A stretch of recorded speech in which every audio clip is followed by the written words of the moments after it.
Hello, everyone. How are you doing today? What's new? Welcome, welcome, welcome.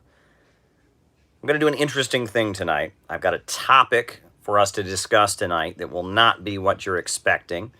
We're going to take things in a little bit of a different direction. So I hope you all are happy with that and okay with that. I'll be giving my opening remarks, then we'll do our Q&A, or we'll do our roll call, and then I'll answer your super chats. But yeah, it should be good. So if you haven't done it already, be sure to tweet this out. Make this a Twitter tweet. Make this your Facebook status. Put this up on Reddit. Yeah, Reddit's would be good. Get this out there. Be sure to hit the like button. Be sure to hit the subscribe button. The algorithms just kind of unsubscribe people, so be sure to hit the subscribe button. Be sure to hit the notifications bell. I know a lot of you are probably here because you got a notification, so make sure you're getting those notifications. And we're just going to jump right into it. Just right into it. It's Friday night. Unfortunately, because of the pandemic, we can't go out and celebrate or anything. We're all still stuck social distancing. So thanks for being here. Thank you for being here. And, you all are really, really important to me. I really enjoy talking to you all.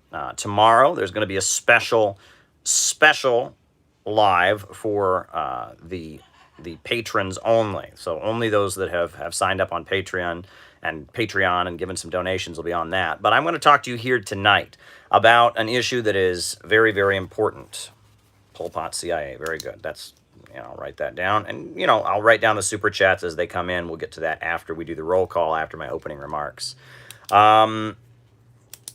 So with no further ado, I want to talk about a country that is very, very important. Right now, our media is completely focused on what's going on with the Republican convention, the Democratic convention the week before, the protests going on around the country, Wisconsin, Kenosha, the horrendous killing and the people in the streets. But what those of us who are suffering right now in the United States are up against is a global system. Right, the same big banks and corporations that dominate the United States dominate the global economy. Just the same banks and big corporations and billionaire monopolies that beat down and impoverish places in this country like Missouri and Iowa and Ohio and Kansas and the South, Alabama, Texas, places like that. The same forces that are devastating communities in this country are devastating and beating people down all over the world. This is what Lenin wrote about in his book, Imperialism, the Highest Stage of Capitalism. Years of Lead, USA.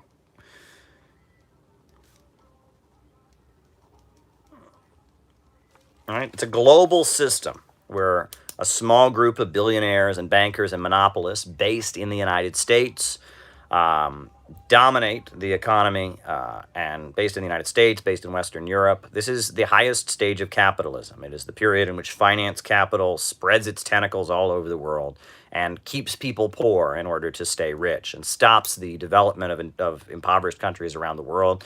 And people around the world struggle to break free from that. And ultimately, the national bourgeoisie of developing countries is too weak, and only the working class, only those who work for a living, only the broad masses in their millions. All right, Arab Spring.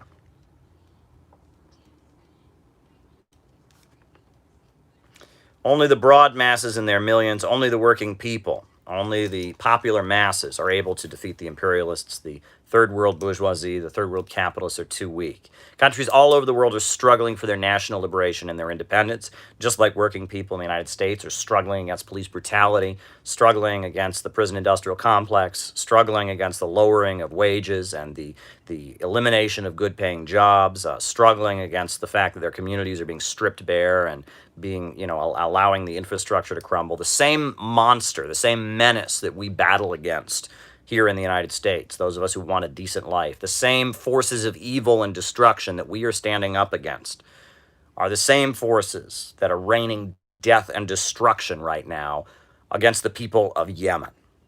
There is a war going on in Yemen. There has been a war going on in Yemen for the past 5 years, well over 5 years. And the U.S. media has pretty much decided to ignore it. It comes up every so often. You'll hear references to it by Mike Pompeo and others when they're demonizing Iran. There is an active war going on in Yemen right now, and over 100,000 people have died. Yemen is facing a naval blockade so that aid cannot get in. Their infrastructure has been destroyed by Saudi Arabia. They have bombed and destroyed their power plants, their water treatment facilities, their roads. It's horrendous. And Armenian genocide. It is horrendous what's going on. And the whole world knows that the United States is wrong. International organizations have called on the United States to stop supporting Saudi Arabia's criminal actions in Yemen. The U.S. Congress has even called on the White House to stop supporting Saudi Arabia's criminal actions in Yemen, stop selling them weapons. The UN has condemned it, said this is probably the greatest humanitarian crisis in the whole world. Over 100,000 people dead. The neocons and the defenders of U.S. foreign policy in Saudi Arabia claim this is a war against Iran. But in reality, this is nothing more than the people of Yemen fighting for their national liberation. This is the people of Yemen, some of them Sunni, some of them Shia, some of them secular, some of them deeply religious, coming together as a country and saying, we do not want to be slaves anymore. We do not want to be a colony of Saudi Arabia anymore. We will not accept Mansour Hadi, the puppet appointed to rule over us in a sham election. Mansour Hadi, the puppet of Saudi Arabia, they claim he's the internationally recognized leader, but Mansour Hadi was the only candidate on the ballot. It was an election that took place at the point of a gun. And the popular Ansarullah forces and the Houthis and the revolutionary coalition centered around them that includes all kinds of people, Arab nationalists, Sunni Muslims, Southern separatists who want to restore the DPRY, the Democratic People's Republic of Yemen, the socialist republic that existed there for a long time. All kinds of forces in Yemen are coming together and saying we do not want to be a colony of Saudi Arabia any longer. And they're winning, and they are kicking ass. They are proving that David and Goliath is not simply an ancient legend, that things like David and Goliath can happen even in our time. What the people of Yemen are doing is unprecedented. Yemen is one of the poorest countries in the entire world, and yet the people of a deeply poor country barely any international support. They claim Iran is supporting them. I don't know how that's happening. I don't know how that's possible when there's a naval blockade. I mean, if Iran is able to support them, it's possible, I suppose, but I don't know how the aid is coming in.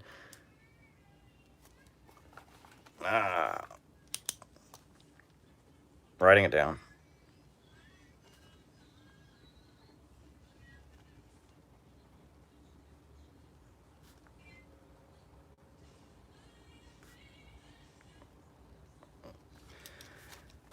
I don't know how the aid would be able to come in, but regardless, the Yemeni people in the poorest country in the world, are taking up arms, and they are beating Saudi Arabia, the country with the fourth largest military budget in the entire world. They're beating a coalition that includes the United Arab Emirates and all kinds of Arab states. They are standing up and fighting back. And it's been 5 years that they've been doing this. If they were simply puppets of Iran, if they were simply agents of Iran doing this, it would have been over in a week. This is the Yemeni people who want freedom, and they are fighting back heroically. The latest development in the war, oh, great. You're excited for CPI. I just bought 2 of my books. Glad to hear it. The latest development in the war, understands on voting. Okay.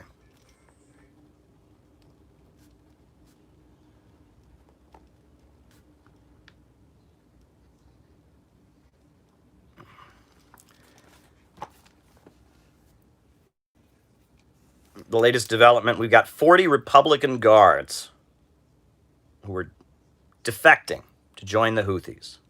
40 of them. They just walked off. They changed sides in the war. Why did they change sides? They said because they came to understand that the Saudis are occupiers, and that after the fact that they had served with the Saudis in the Saudi-led coalition, it became clear what the intentions were. The Saudis don't want the Yemenis to run Yemen. They simply want to occupy the country. They want to keep it as a colony, right? Right now, the Houthi forces, the Ansar Allah popular forces, are on the verge of retaking the Marib province. And it's going to happen. It's one of the most decisive battles in the war. You could compare this to the Tet offensive, what's happening right now. And the people of Yemen are on the verge of retaking a very important province. Much of the northern part of the country and the western part of the country is already under the control of the Revolutionary Coalition. We are on the brink. Drone deaths.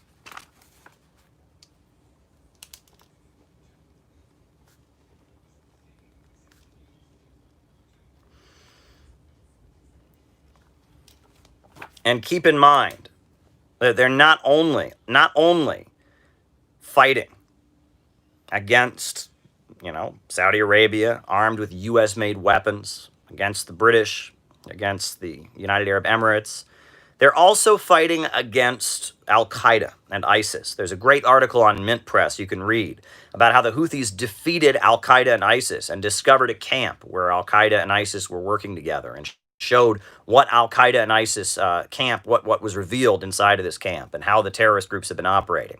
Al-Qaeda, ISIS, the U.S. government, the Saudi government, the British government, the United Arab Emirates, they're all on the same side. They are trying to crush the people of Yemen in fighting for their independence. But they keep fighting back. They keep fighting back. There has been a member of the British military, a lance corporal in the Royal Signals. His name is Ahmed al-Bati. He was born in Yemen. He's a military man. But he has refused. He has defected from the British military in protest of what the Saudis are doing and what the British are doing to support the Saudis. He said, he's been protesting in his uniform in Britain with a sign. It says, "Every 10 months a child dies in Yemen due to the war." He said, "I refuse to continue my military service until the deal with Saudi Arabia comes to an end." He's been arrested for doing this. You're not allowed to protest in your uniform. You're certainly not allowed to refuse military service. He's being charged.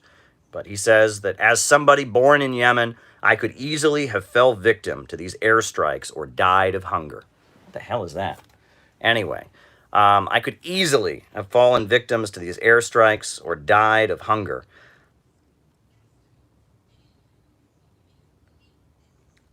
He says, "I joined the army in 2017 and took an oath to protect and serve this country, not to be part of a corrupt government that continues to aim and support terrorists." Right? This is a member of the British Armed Forces who's saying, "I will not serve in the military if they continue to do this." Now, the Southern Transitional Council,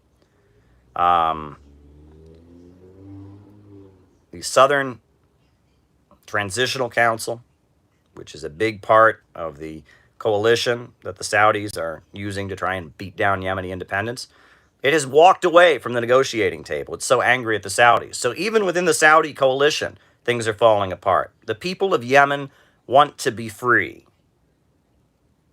Mao Zedong, in the Little Red Book, he writes, I don't think it's in the Little Red Book, but it's in one of Mao's statements. He writes, "The people of a small country can surely defeat aggression by a big country, but only if they dare to rise in struggle. This is a law of history." It's a very important quote. A very, very important quote.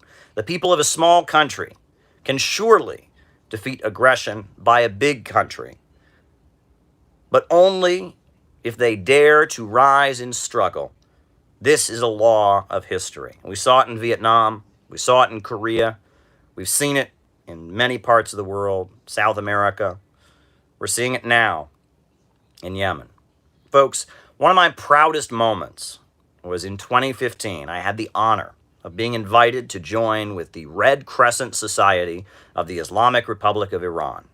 And we took a boat full of medical aid to try and get to Yemen. and it created an international incident. I was on a ship with a number of Iranians, and we went through the Persian Gulf into the Gulf of Aden, and we almost reached Yemen. We almost got to the port of Hodeidah, one of the ports that's been liberated by the people of Yemen.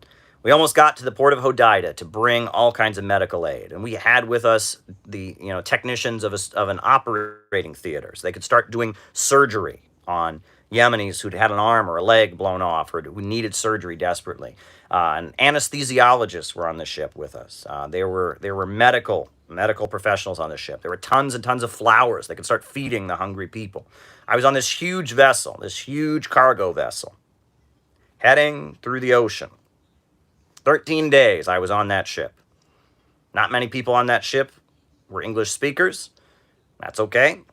I learned, very few people spoke English. I learned a lot about Shia Islam on that ship. I think there are very few Americans who know as much as I do about Shia Islam, who are not Shia Muslims themselves, because we had a lot to talk about. I was on the ship. I was the only American on the ship. There was a French citizen and a German citizen on the ship, and the rest were Iranians, trying to get to Yemen, trying to deliver humanitarian aid to the people of Yemen. And it was a life-changing experience. And I will never forget standing on the deck of that ship and watching Saudi planes nosedive right above us, being terrified, thinking, is this it? Are they going to blow us out of the water? I will never forget reading that the U.S. State Department was making statements about that ship and condemning it, that this ship had created an international incident. I will never forget being on that ship and hearing that Saudi propaganda media was telling the whole world that we were shipping weapons to the people of Yemen. And that was a lie. It was a Red Crescent ship. It was a Red Crescent Society ship. We were not bringing weapons to the people of Yemen. We were trying to bring them medical aid. And yet they were trying to set up to kill us all. And the United Arab Emirates and Saudi Arabia said, this Iranian vessel says it's bringing medicine, says it's bringing medical supplies. It's really bringing weapons. This is an attack by Iran. It's a provocation, wondering if we were going to die in the ocean there. And as we continued to go through the ocean, I remember looking out. We actually got close enough we could see the beaches of Oman at one point, and I saw Oman from a distance. Once we were in the Gulf of Aden, and we were getting closer. We were praying that we would reach Yemen and be able to deliver our medical supplies. And then we got the word that we could not deliver our medical supplies. Our ship, had been pretty well stuffed, so we were about 2 days behind schedule. And the day of our planned arrival, the Kingdom of Saudi Arabia had bombed the port of Hodeidah 8 times in a single day. Just blown this port to bits. The cruise missiles had come 8 times. They had just blown this harbor to bits to keep a humanitarian medical vessel from arriving, to keep us from delivering our supplies. Furthermore, a group of Sudanese mercenaries had positioned themselves around the port so that when we arrived, they had rocket launchers. And if we had arrived on time, I would not be talking to you now, and neither would anybody on the ship. They would have unloaded their rocket launchers onto the ship and killed us all, a group of Sudanese mercenaries. After the Saudis bombed the port 8 times in a single day, after the Houthis arrested these Sudanese pirates, we were told that we had to turn the ship around. And so we went on the ship. We went to Djibouti, the African country of Djibouti. And when we docked our ship in Djibouti, we unloaded our medical supplies. And the whole world saw, TV cameras were there, the whole world saw that we were not carrying weapons, that the Saudis had lied, and the United Arab Emirates had lied. We were not trying to bring weapons to Yemen. We were trying to bring humanitarian aid. We were trying to bring food, and we turned that aid over to the United Nations Relief Works Agency, and we hope it got to Yemen. but they prevented us from delivering the medical supplies and killed people to prevent us from bringing medical supplies to the people of Yemen. A number of doctors were killed at the medical university. Not only did they bomb the port of Hodeida 8 times in a single day, the following day, they bombed the medical university in Hodeida and killed a number of medical students. Imagine people just sitting in class trying to learn to be doctors while their country's being bombed and destroyed, while U.S.-made cruise missiles and U.S.-made bombs are falling on their heads. They're sitting in class trying to learn so they can be doctors and help some of their country folk, and they're dead, killed by Saudi bombs. That's how evil U.S. imperialism is. That's how evil the Saudi autocracy, backed up by the U.S. and British imperialists, is. I didn't die. I was able to get off the ship in Djibouti. Very interesting. The Iranians on the ship were not able to get off. Iranians are not allowed in the African country of Djibouti, but because I had a U.S. passport, I was able to get off the ship. And I was quite worried about what might happen. Me and this French guy, we were quite worried that we might be arrested when we left the port, because Djibouti is a hangout for U.S. military contractors. And there was actually a port worker who helped us escape, basically. We left the port of Hodeida. We left a different way. We didn't leave through the main gate. And what was interesting is we were docked in the port in Djibouti. We were docked there for a long time. And we were the Iranian ship. Iranian ships don't normally dock in Djibouti. Remember, there's sanctions on Djibouti. So we're docked here. We're just docked, and we can't really get off. Finally, they made the arrangement that the American and the French guy could get off, but the rest of the Iranians are stuck there. But I'll tell you, every single day, a number of African dock workers came by, saw, pointing, this is the Iranian ship, raised their fists and shouted, "Allahu Akbar, Allahu Akbar," and gave their fists, because they knew that Iran was an anti-imperialist country. We were sitting there, and it was unbelievable that, an Iranian ship docked in Djibouti, and we're sitting there on the dock. We're not being allowed to get off. We're being held at this port, and every day, dock workers, people who unload stuff, are giving us the fist and shouting "Allah Akbar." It was amazing. It was an amazing experience. And I remember, when I finally got off the ship, the French guy, we went to the hotel in Djibouti, the only hotel in Djibouti where one can buy airline tickets in cash. And it just so happened that hotel was inside of the American embassy. It was the hotel that's in the fortress the American embassy is in. It's not in the American embassy, it's in a hotel, but it's this fortress that the American embassy is in and all this stuff. So I went into this hotel, and it's amazing. You would never believe. Djibouti is a deeply poor country. The people there are very, very, very poor.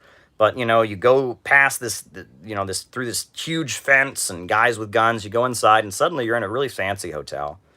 I'm in this hotel, and in the lobby of this hotel, I see a number of guys in, fatigues, military fatigue outfits, sound just like people I grew up around. Who were they? Blackwater, Academy, guys from West Virginia, guys from Wisconsin. And I'm in the middle of an African country. I've just been on a ship with Iranians.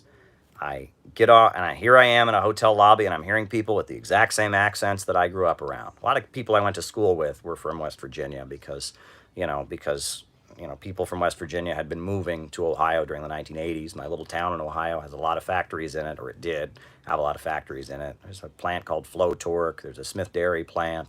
They make Smucker's jelly there. So I grew up around a lot of people that had West Virginia accents. And I was in the middle of an African country, in the middle of a fortress where there's a hotel, and there I am, and there's people talking just like the people I grew up around. Academy, Blackwater, military contractors. But we were able to buy our plane tickets in cash, get on the plane, flew to Turkey, and flew back to Iran. It was a wild, wild experience that I will never, ever forget. And it's that experience that has made me really understand how evil the imperialists are, but also really understand how important the role of Americans are. You know, for people in Africa, for people in Asia, for people in Latin America to impose imperialism is very, very important. They're fighting for their people. They're fighting for their liberation.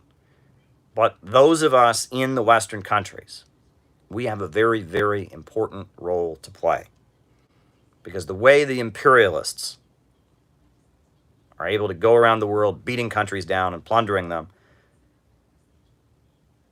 is because we go along with it. We support it. We've been convinced by our governments that somehow they're working in our interests. They're trying to keep us safe from terrorism. That's all a big lie.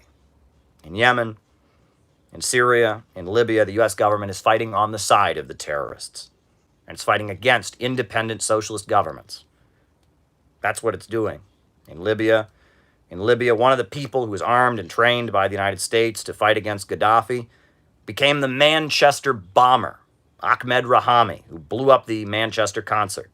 In Syria, a number of the forces backed and armed by the United States against Bashar Assad became ISIS. In Yemen right now, the Houthis are fighting against Al-Qaeda and ISIS. So wherever you go in the world, the United States government is on the wrong side of the war on terror. We're fighting a war against socialism. We're fighting a war against nationalism and independent governments. We're not actually fighting a war against the terrorists. The terrorists, just like if you feel Navalny, yeah, okay, Navalny,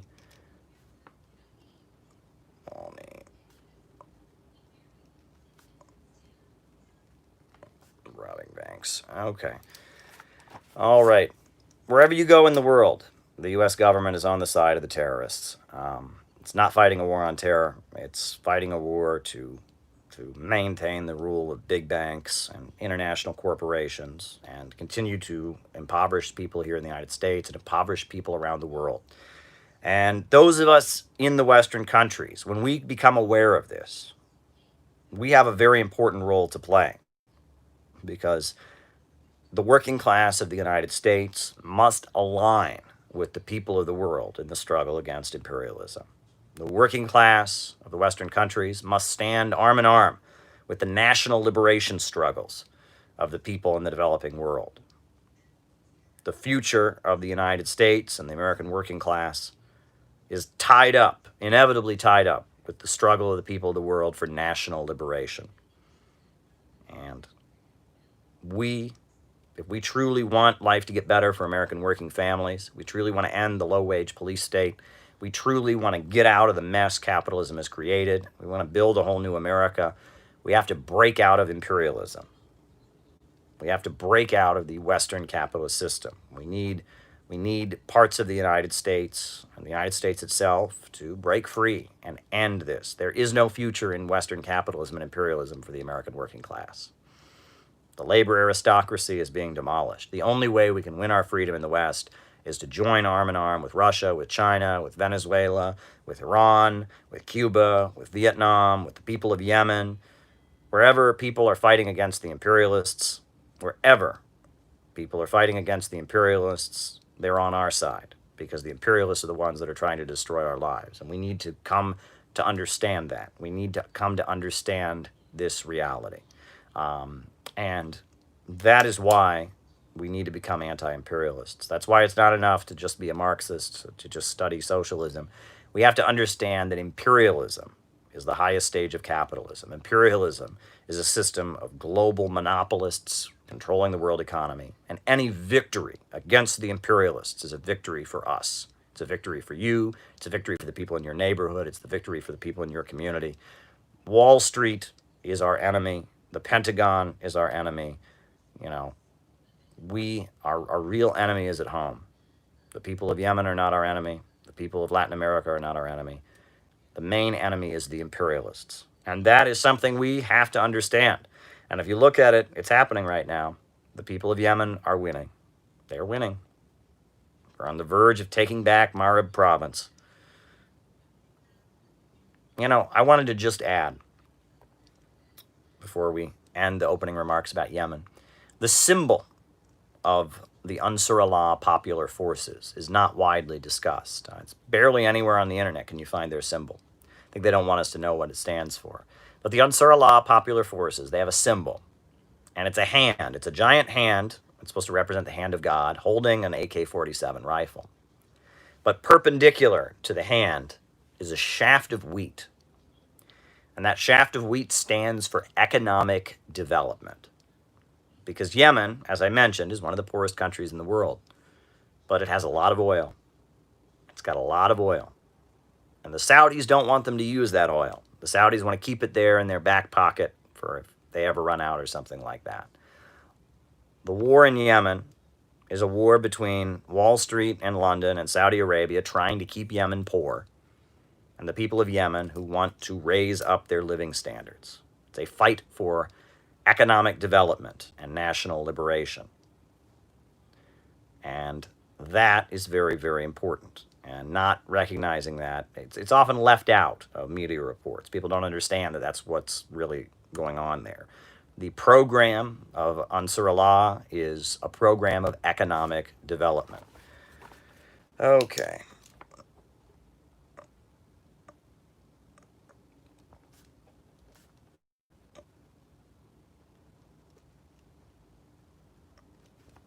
A program of economic development. So that's the situation. So I want you all to keep your eyes on Yemen. Keep your eyes on the people of Yemen that are fighting for their independence. Don't buy into the idea this is all an Iranian conspiracy. Don't buy into the idea this is Saudi Arabia. It's got nothing to do with us. There are Pentagon generals advising the Saudis. They're U.S.-made weapons.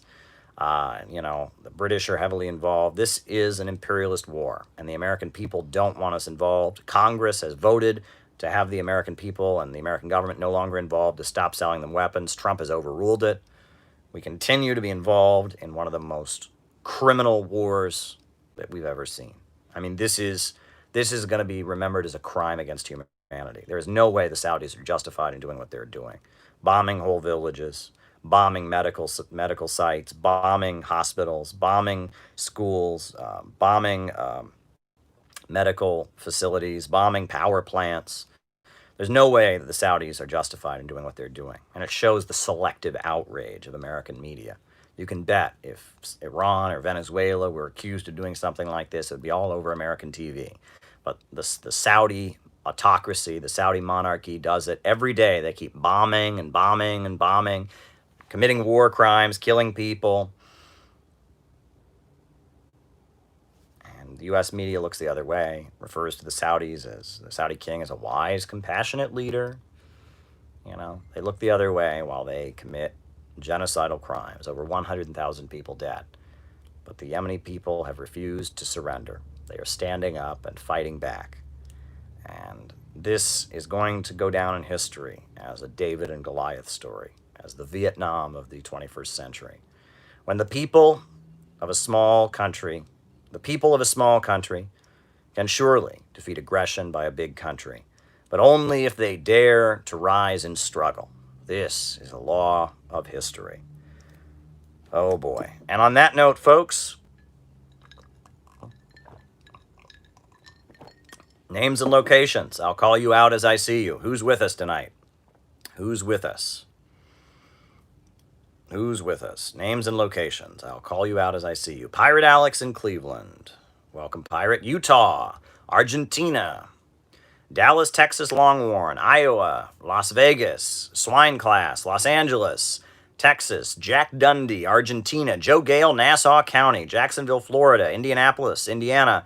Daniel, Los Angeles. Salt Lake City. Mississippi. West Virginia. Belize. Portland, Oregon. Dayton, Bronx, New York, Long Island, New York, San Diego, New Orleans, Salem, Oregon, Los Angeles, Australia, Maine, Cape Cod, Massachusetts, Ireland, Michigan, Australia, Glasgow, Scotland, Newark, New Jersey, Australia, Auckland, New Zealand, Phoenixville, Pennsylvania, Madrid, Spain, Treasure Coast, Florida, Houston, Texas, Kalimantan, Dan from Iran, Finland, Mohsen from Iran, Texas, Greenville, South Carolina, Brisbane, Australia, somewhere in California, Harold Sullivan in Naples, Florida, Phoenix, Arizona, Georgia and Helen, Georgia. Yes, comrade. Thanks. ILWU Local 13, Wilmington, California, Kevin Q in Ohio, Springfield, Missouri. The Strait of Hormuz is vulnerable too. Helen from Melbourne is with us. John from New York City. Kinky is with us in SoCal, willing to swap her house for anywhere in Europe. Orlando.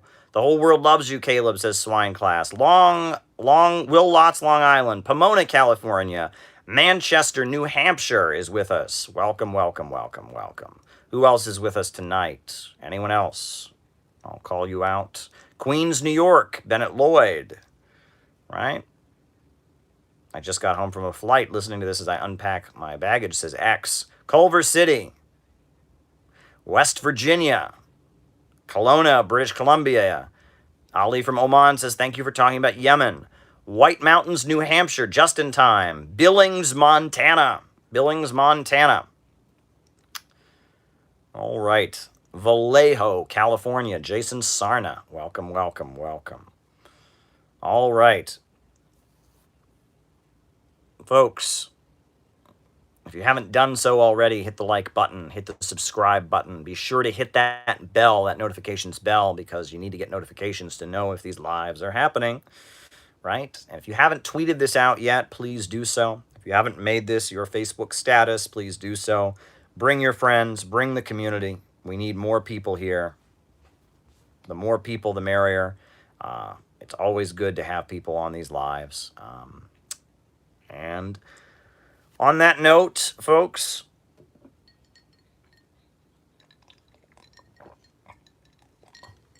I think we can start digging into these super chats.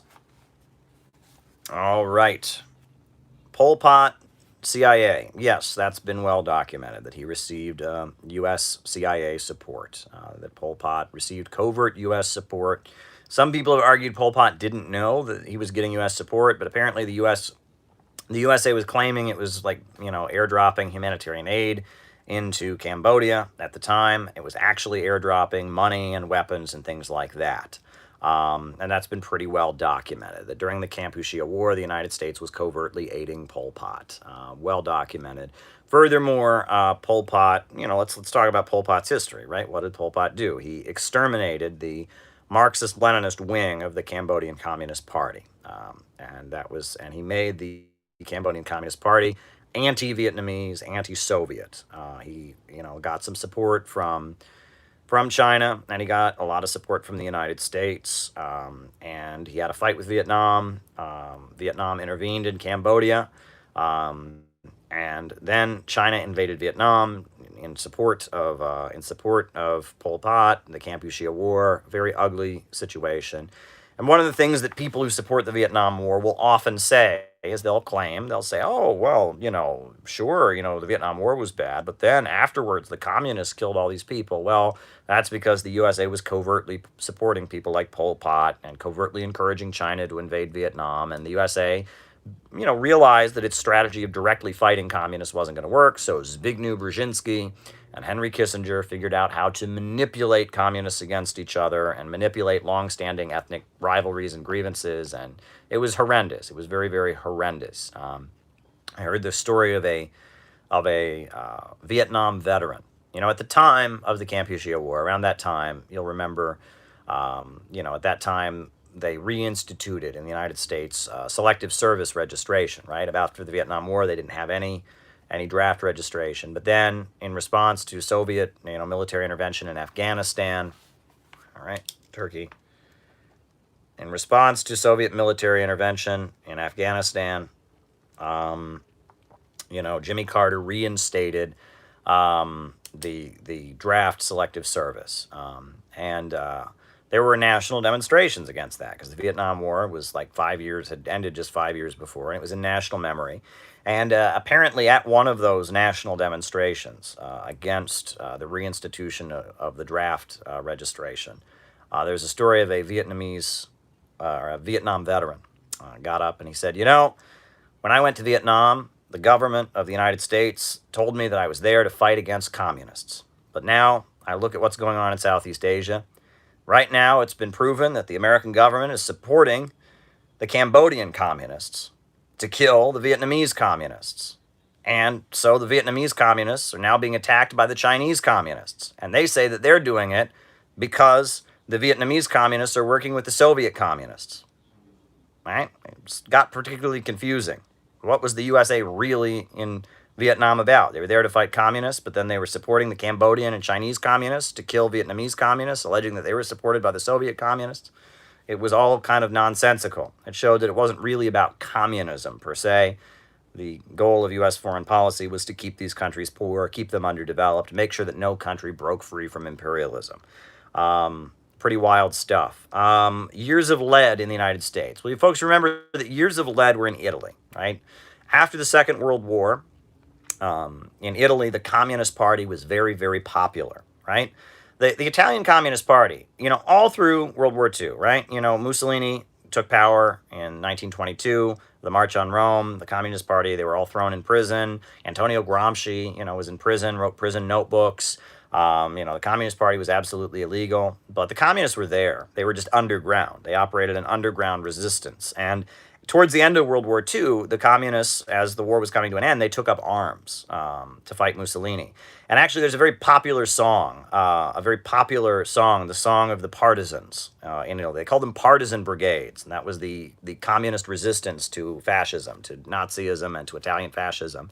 And, the song that's associated with them is Soy comunista toda la vida, bella ciao, bella ciao, bella ciao, ciao, ciao, soy comunista toda la vida, soy comunista, da, da, da. I don't even know all the words, but it's a very popular communist song. Bella ciao, bella ciao, bella ciao, ciao, ciao. And there's like a million versions of it. It's in every language, and they've rewritten the lyrics, but it's the guy is going off to fight in the partisan brigades, and so he's telling his beautiful girlfriend, Bella ciao, like, goodbye, beautiful, I'm going off to fight. It's been translated into Spanish. It's been translated into English. I think Chumbawamba recorded it. It's anarchists sing it. Everybody sings it. It's a leftist song, Bella ciao.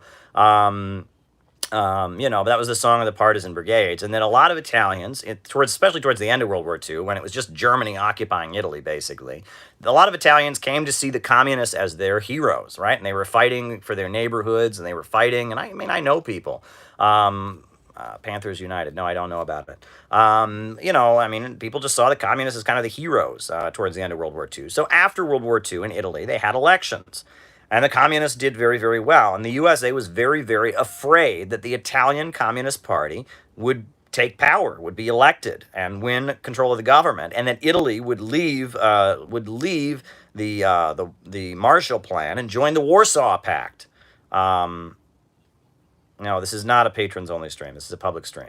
Would join the Warsaw Pact. And so in order to prevent the Italian people from exercising their democratic rights and electing a communist government, the United States launched something called Operation Gladio. You can Google this. Public record. I know, conspiracy theory. All right, we'll talk about that.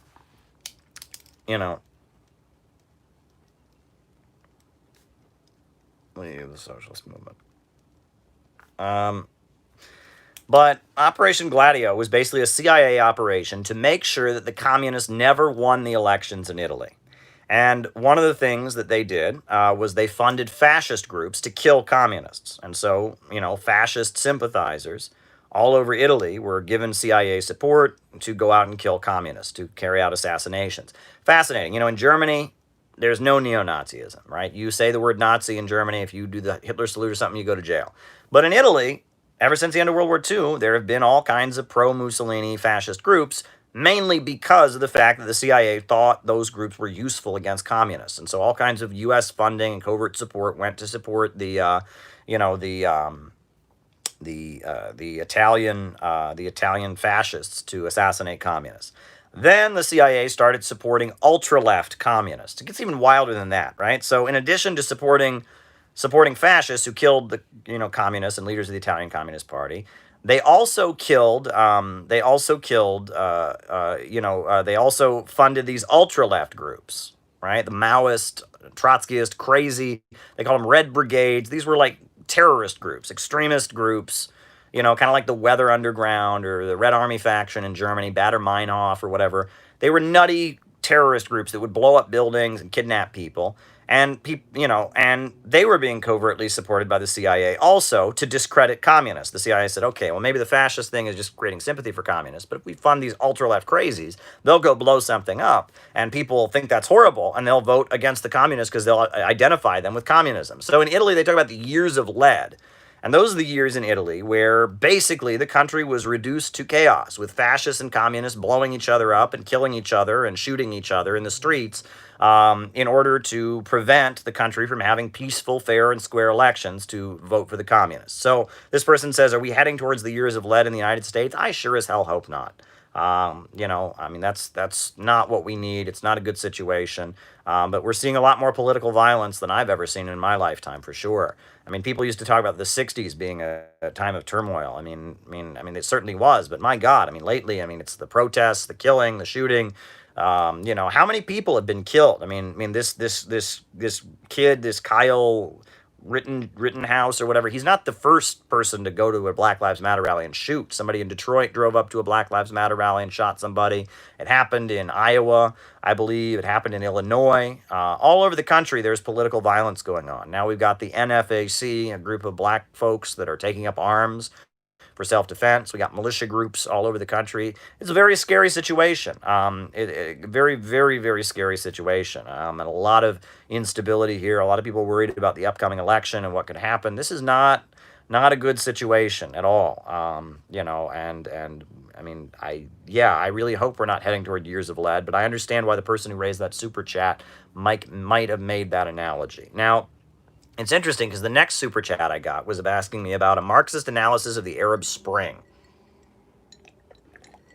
But Joe the Red is right. Where's the death toll? There should be a death toll on the news, right? When Americans are dying in our streets, there should be a death toll. And we're not seeing it. We have a COVID death toll. We don't have a death toll of people actually being shot, right?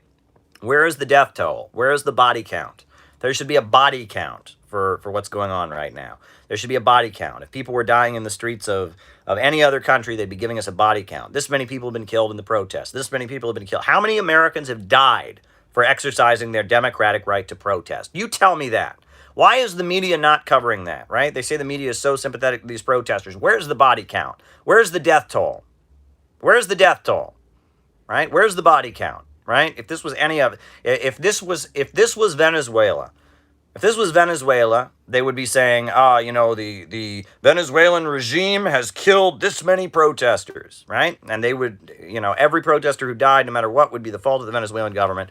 Well, the U.S. regime has killed how many protesters? How many people's lives have been snuffed out because they simply engaged in exercising their democratic rights? Where's the body count? Where's the number?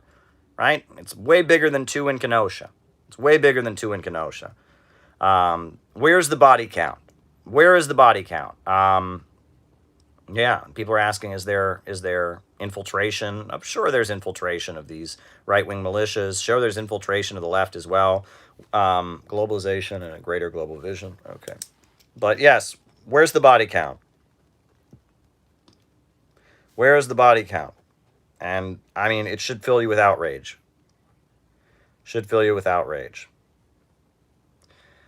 Folks, so the next super chat question I was asked was, give a Marxist analysis of the Arab Spring.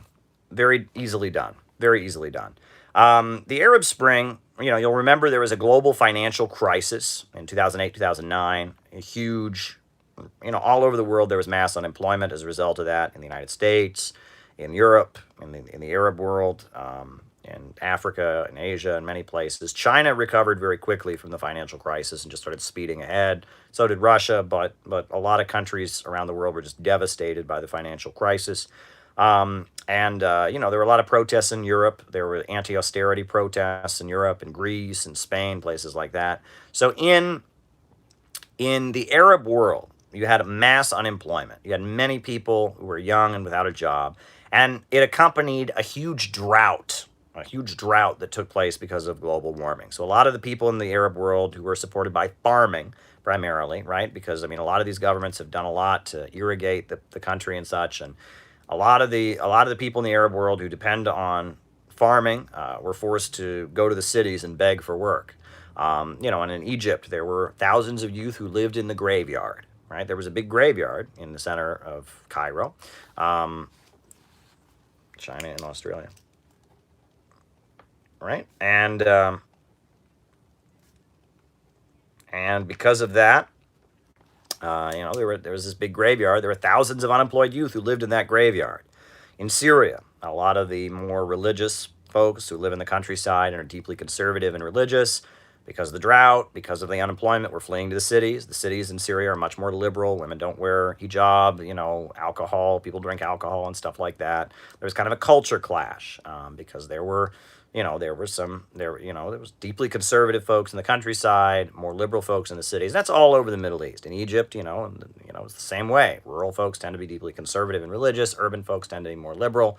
So, you had all these urban folks, and this was everywhere. I mean, this was in Tunisia, this was in all kinds of places, right? And it was this ticking time bomb.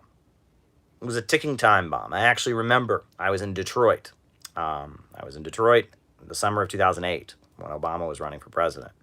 And I remember Congressman John Conyers stopped by the office of the Michigan Emergency Anti-War Coalition, McCowie, or the Michigan Emergency Committee Against War and Injustice, McCowie, which is like kind of an anti-war group that was working, that some of the socialists I was working with were working with. And he came to our meeting. And we were just like, it was like a surprise visit. Here's Congressman John Conyers. And he said, hey, I want to come. He shook everyone's hand. And he said he was there to encourage us all to vote for Barack Obama. And he said, I want you all to know that, all over the world, not just here in the United States, people are unemployed. And I remember he said this. I didn't know the gravity of what he was saying. He just said this to this group of anti-war activists. And he said, all over the Middle East and all over the world, there's dictators. And sometimes America is supporting the dictators. And when there's a big, economic crisis like this, people are going to go out into the streets. And it's important that we have Barack Hussein Obama, because he can relate to some of these people that are going to be in the streets protesting against the dictators. I mean, he said it basically, that even in 2008, they were expecting something like the Arab Spring to happen. And one of the reasons they wanted Barack Obama in there is they anticipated that Barack Hussein Obama, a president of the United States with dark skin who'd gone to an Indonesian school, would be better at handling, the global fallout of the financial crisis. As back as far 2008, I remember that. John Conyers was saying that to a group of us, right? People are going to say I'm nuts, that I made that up. Well, I was in the office. I heard it. There's no tape. There's nothing. That's what he said to us. He said, 2011 comes along, and social media is a new thing back then. Facebook, Twitter, all of that's really new. And this fruit seller in Tunisia lit himself on fire. And it went viral. And keep in mind, there are little riots, little uprisings all over the world every day that we hear nothing about, especially in countries that are very undeveloped. There's a lot more instability there. There's all kinds of uprisings and chaos and protests and stuff that we hear nothing about. But Facebook and Twitter decided to take this situation of the fruit seller in Tunisia who committed suicide, and then his friends went out and rioted afterwards. They decided to take that story and make it go viral. All right. We know Facebook, they have the news curators. That's been revealed. Twitter, similar story. Things don't just go viral, right? Historical materialism, communism requires a mode of production that supersedes capitalism. Tech aspect. Okay. All right.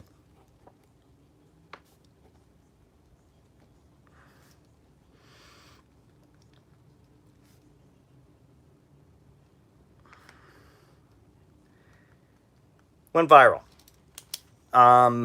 People in Tunisia were out in the streets. The Muslim Brotherhood. People know about the Muslim Brotherhood. That was a long-time CIA-linked Islamic tendency. It worked with the CIA in Egypt against the socialist government of Abdel Nasser, worked with the CIA in Syria to stage uprisings against Assad, had worked against Saddam Hussein in Iraq. The Muslim Brotherhood, right? Well, the Muslim Brotherhood in Tunisia, they get all their people out in the streets. Now, the Communist Party of Tunisia, which are followers of Enver Hoxha, they're now called the Workers' Party of Tunisia. At that time, they were called the Communist Workers' Party. Now they're just called the Workers' Party of Tunisia. They also got their people out in the streets, and the dictatorship of Ben Ali was toppled, and it fell. And next, the people of Egypt were out in the streets, and again, social media is cheering it on, and it's all over the internet. Al Jazeera, which is the TV network out of Qatar, right, the Qatari monarchy, it's their TV network, which is, Qatar is one of the main financial backers of the Muslim Brotherhood, along with Turkey. They're cheering it on. And basically, the Arab Spring, in my view, and then it's soon spread all over the Middle East. And, it was a controlled demolition, right? It's kind of like, okay, so, imagine that you are the head of fire safety in a city, okay? And there's a really old building. And it's made out of highly flammable material. No one's using this building, but it's sitting there, and it's a fire hazard. So a lot of times, fire departments will, they'll have a controlled demolition, right? They'll go to the building. They don't want it to catch on fire in the middle of the night sometime and then have to come down there with ambulances. So one day they schedule it. They all come.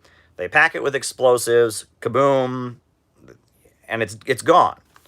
That's what the Arab Spring was. The Arab Spring was a controlled demolition. It was basically, okay, all over the Middle East, there are these people that are starving and desperate and poor and hungry.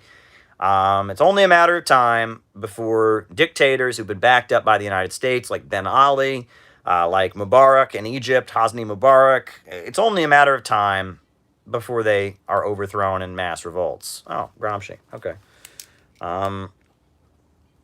It's only a matter of time before they're overthrown in mass revolts. Let's make sure that the person who is the leader of the United States at the time these revolts happen is somebody who the Muslim world has a very favorable view of. Let's make sure that the Muslim Brotherhood, which is a CIA asset, long puppet and ally of Western imperialism, let's make sure that they are one of the key leaders of the demonstrations. Let's have a revolution. Right? A revolution's going to happen anyway. Better it be a revolution that we plan for and we control with social media and Al Jazeera than a revolution that develops naturally. We don't want 1979 in Iran to happen again, God forbid. We don't want Arab nationalism and Arab socialism to rise. We don't want Shiite Islam and the revolutionary Shiite contingent to arise. We don't want Islamic socialism like Gaddafi to arise. And so it was, there was a building covered in gasoline, and the U.S. State Department and Facebook, they lit a match, and they stood back and they watched it blow. And then they manipulated it in Syria and Libya to serve imperialism. They don't like Bashar Assad, the Ba'athist Arab Socialist government of Syria. They didn't like Gaddafi and Islamic socialism in Libya. So they staged the uprisings. There was a controlled release, a controlled demolition. And then they channeled it to Libya and Syria to serve imperialism, to topple anti-imperialist governments. And in fact, a lot of the fighters in Libya and in Syria were not Libyans or Syrians. They were poor people from other parts of the region. Al-Qaeda and ISIS, the Muslim Brotherhood, started shipping people into Libya, shipping people into Syria to be involved in the uprisings. And child soldiers were used. It was absolutely horrendous what was going on. But it was, the Arab Spring, again, I'm not saying it was all a big conspiracy, because it wasn't, right? The mass unemployment was real. The anger at the governments, all over the regions was very real. But the U.S. government said, okay, there's a powder keg here. There's a ticking time bomb here. We're gonna let it go. We're gonna let it blow with a controlled demolition. It's funny, in the new book that's about to come out probably next week. I mean, it's all done basically. I got it back from the layout artist. The cover is back. I'm just uploading it. It'll be available next week on Amazon. My new book about Kamala Harris. Kamala Harris and the Future of America talks about a lot about this. The Hillary Clinton State Department, basically their trademark was the manipulation of unrest around the world. In fact, one of the people who worked in the Hillary Clinton State Department was Jared Andrew Cohen. You can look him up right now. Pull up his Wikipedia. Jared Andrew Cohen. Not Jared Cohen of the Trump administration, Jared Andrew Cohen of the Hillary Clinton State Department. Totally different guy. Jared Andrew Cohen, he is now currently with it was Google Alphabet, now it's called Jigsaw. But he worked in Hillary Clinton's State Department, and just after Obama had been elected, just afterwards, there were some uprisings in Iran against the Iranian government. And so Jared Andrew Cohen went to Twitter, and he told them, absolutely told them, he said, not to have their plan shut down, but to cooperate, to act in a way that would facilitate protests against the Iranian government. And Obama heard about this and was furious because he wanted to not intervene in Iran. He wanted to negotiate with Iran, and wanted to fire Jared Andrew Cohen. This is according to the New Yorker. This is a New Yorker article that exposed this. And Hillary Clinton protected Jared Andrew Cohen. The Hillary Clinton State Department came in with the understanding that they were going to stage unrest across the Middle East. And they did. And Jared Andrew Cohen did it against the wishes of the Obama administration. This is fact. This is not according to hyperbole. This is according to the New Yorker. This is according to sources within the Hillary Clinton State Department. Hillary Clinton reflected on that incident, said she was proud of Jared Andrew Cohen for working with Twitter to stage uprisings inside of Iran. These things are facts. But regardless, the Arab Spring, yes, there was a powder keg brewing. People were unemployed. People were hungry. People were angry. There was a drought. There were, piles and piles of unemployed people piling in cities across the Arab world. And the U.S. government and the U.S. State Department and Al Jazeera and Qatar and the Muslim Brotherhood said, okay, let's do it our way. And it's funny because a couple of years later, they did the same thing in both Guatemala and Honduras. Both countries had a fake revolution, right? The government of Guatemala, the government of Honduras, very corrupt governments, awful. Well, they both had a hashtag fake staged revolution a couple years ago, right after another. And the whole country went out in protest, and the whole government resigned, and nothing changed. That's about like the Arab Spring. It's the exact same thing. And it's what Western imperialism has figured out to do, right? They realize that if they don't stage the revolt, somebody else will, and that somebody else might actually build something. They realize that. And the other thing is that just chaos in the streets alone doesn't lead to anything good, right? It doesn't lead to socialism, right? Just because people are out in the streets being crazy and breaking stuff, just because government ministers resign, just because people are angry, that doesn't lead that doesn't necessarily lead to anything good. It can.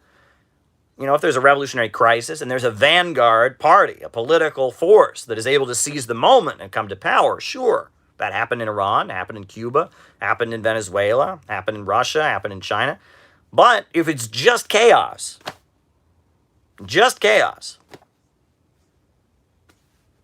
that in and of itself does not lead to a change in property relations, a socialist government coming up. No, there's no danger of that. Yes, in Honduras and Guatemala, a few years after the Arab Spring, they did the same thing that they did in the Arab Spring. They saw there was a powder keg, they blew it up, and nothing changed, right? And that this is why, okay? I'm going to get angry here for a moment, but this is why the movementarian tendency, the movementism of some of the old 60s radicals is so problematic.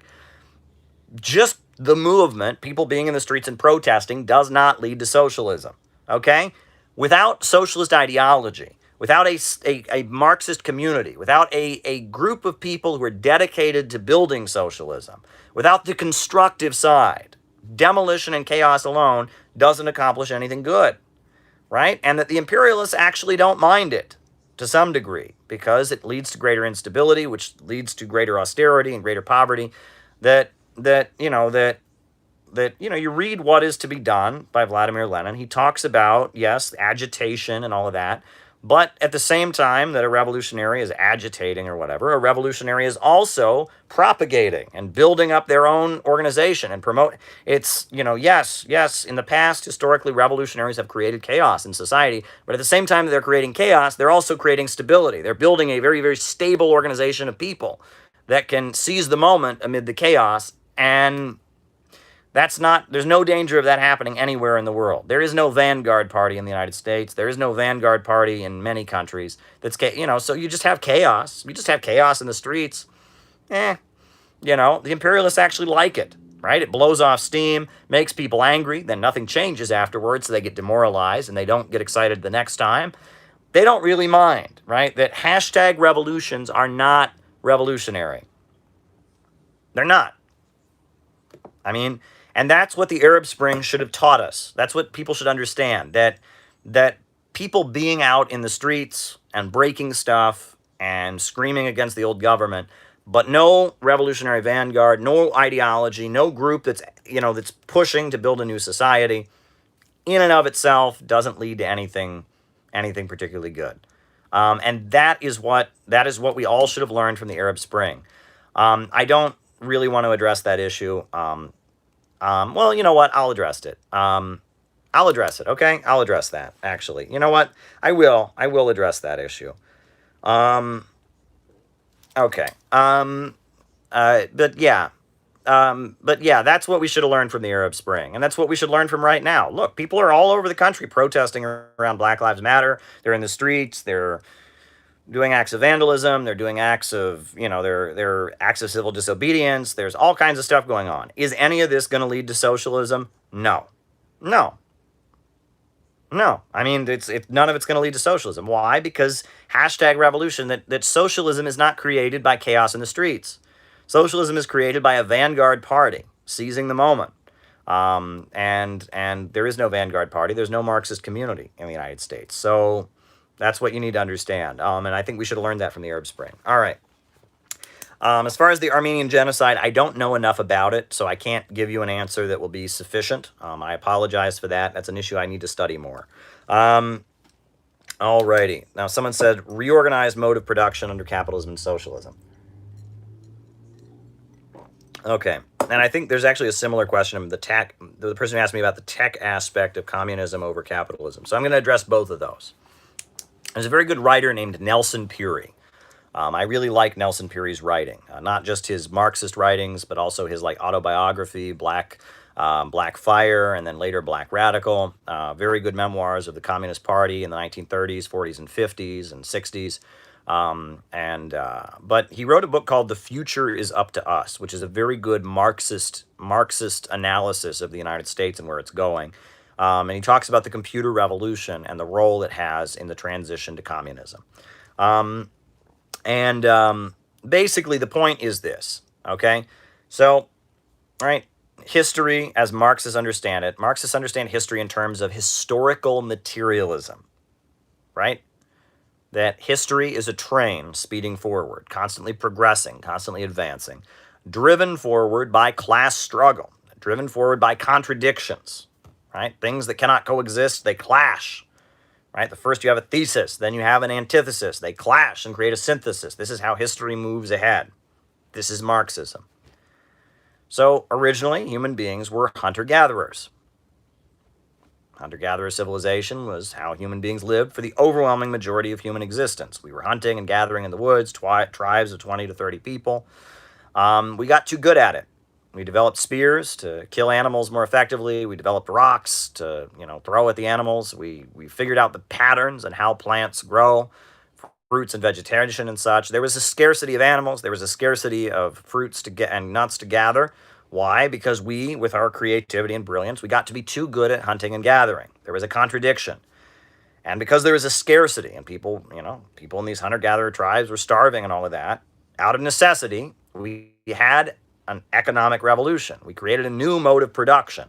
And that new mode of production was called agriculture. Right? Hunting and gathering was the old mode of production. The new mode of production was called agriculture. We domesticated animals, we grew crops. And this new mode of production brought with it a new class.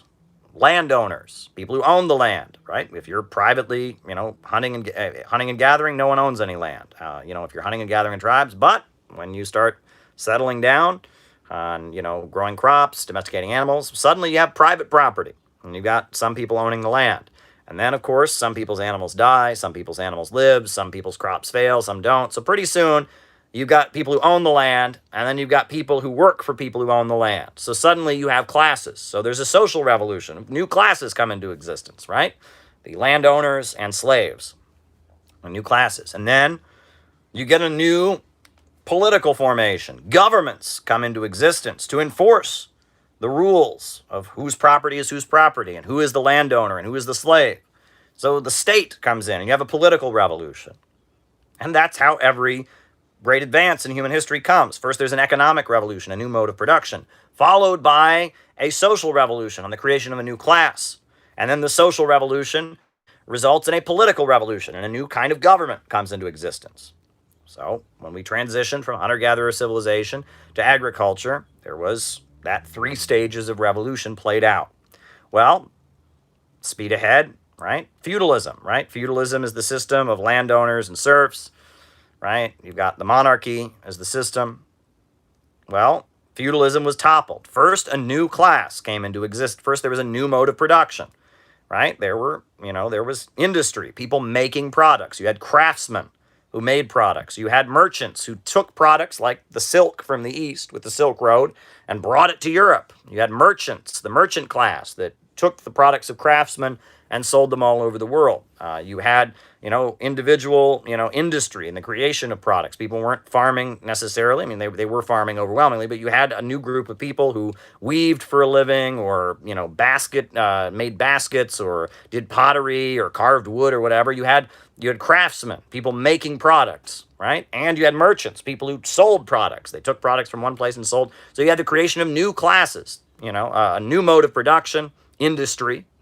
And then you had a new class, the merchant class, the craftsman class. They came into existence. And as this new class came into existence with this new mode of production, eventually they toppled feudalism, and the feudal system was toppled, right? And the merchant class became the capitalist class. They started owning factories and hiring people in the factories to make things for wages. And that new class was the workers, right? So the overthrow of feudalism was 3 stages. First, there was an economic revolution with new advances in the mode of production, transportation, right? Ship fleets that would transport products all over the world, the Silk Road, right? Plus, you had, the development of industries. That's an economic revolution. Next, you had a social revolution. You had a new class, the mercantile classes, the craftsmen, the manufacturers, the guilds. They came along. Those are new classes. Then you had a political revolution where the monarchies were toppled and democratic republics came into existence, right? 3 stages in the overthrow of feudalism and the rise of modern capitalism.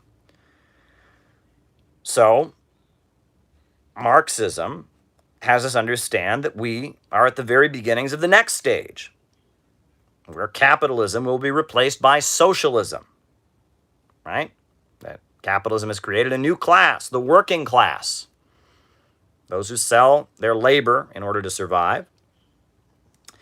That the working class, the working class will eventually overthrow the capitalists and have public ownership of the means of production and organize the economy rationally, not according to profits, with central planning, with, state central planning, workers controlling the means of production. And that stage of socialism will eventually give way to the higher stage of communism. That is how Marxists understand history. However, here's where it gets interesting. Socialism has come into existence in many parts of the world. Soviet Union, Vietnam, Cuba, Venezuela, etc. But Nelson Peary points out that when he was working in a steel mill in Chicago, that the steel mill in Russia operated the same way. It operated for a different purpose, right? The steel mill in the United States was trying to make profits for the people who owned it. The steel mill in the Soviet Union was functioning according to a state central plan, but they made steel the exact same way. That the capitalist mode of industrial production was the same mode of production that was used by the Soviet system. It's just, it functioned for different ends.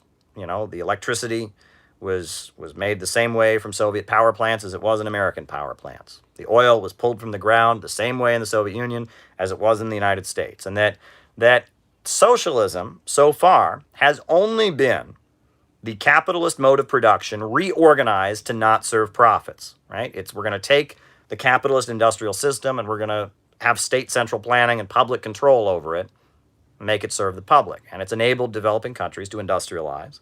It's allowed, especially China, to see huge amounts of economic growth. But that's really what socialism has been. But in order for socialism to really be a higher stage of human history, let's remember, it would have to be a higher mode of production. It couldn't be the same kind of production reorganized. And so Nelson Peary wrote about the computer revolution and how human labor was being eliminated by computers. Now, steel mills use a lot fewer workers.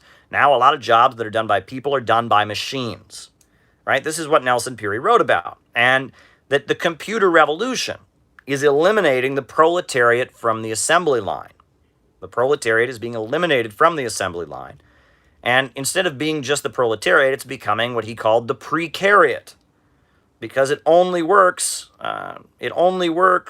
every so often. It's not getting stable employment. Its employment status is precarious, right? Now, again, that's kind of the definition that Marx used of proletarian, right? The proletarian works only so long as his work enriches capital.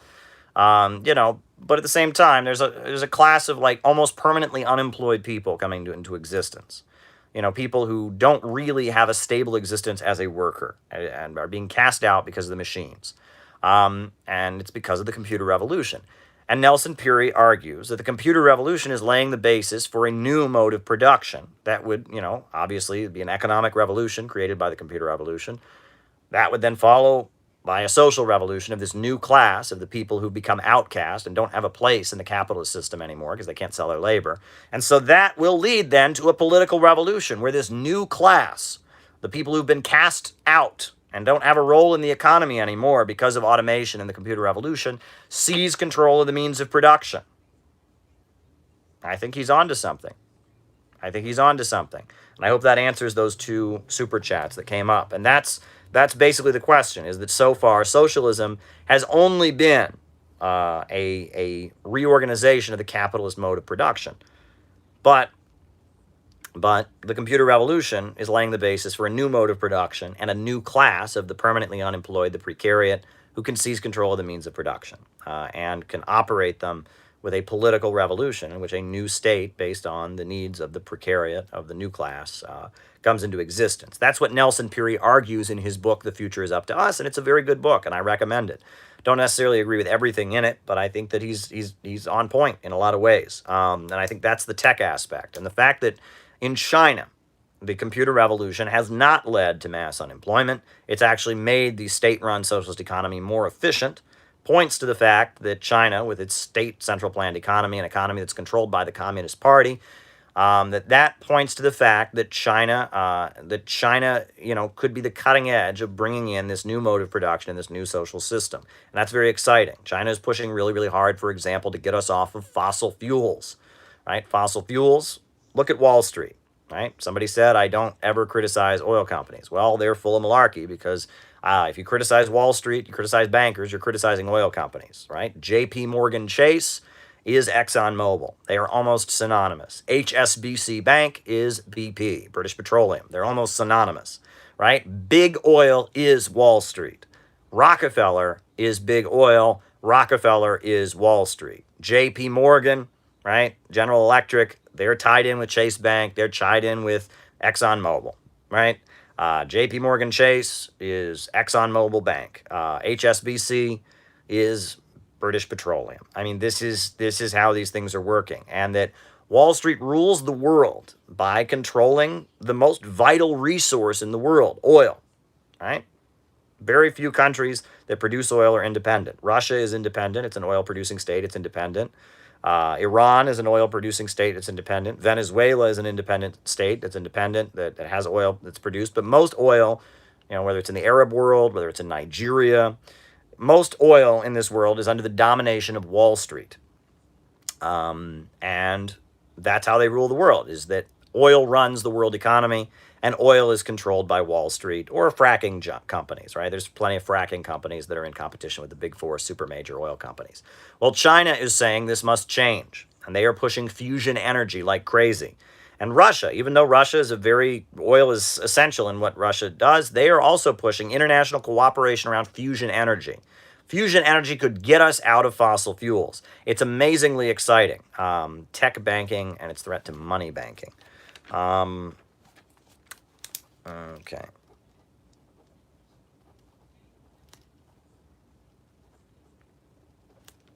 So we are on the brink, I think, of something exciting happening, right? During feudalism, there were many times where peasant revolutionaries overthrew the local feudal aristocrats.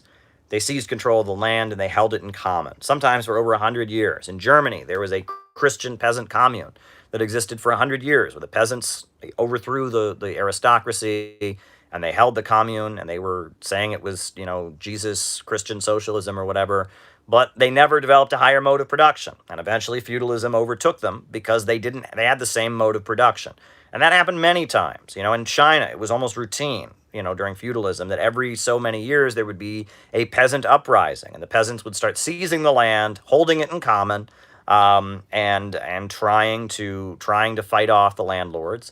But eventually the landlords would retake them, because if you're running a subsistence farming economy, feudalism is pretty much the most efficient way to do it.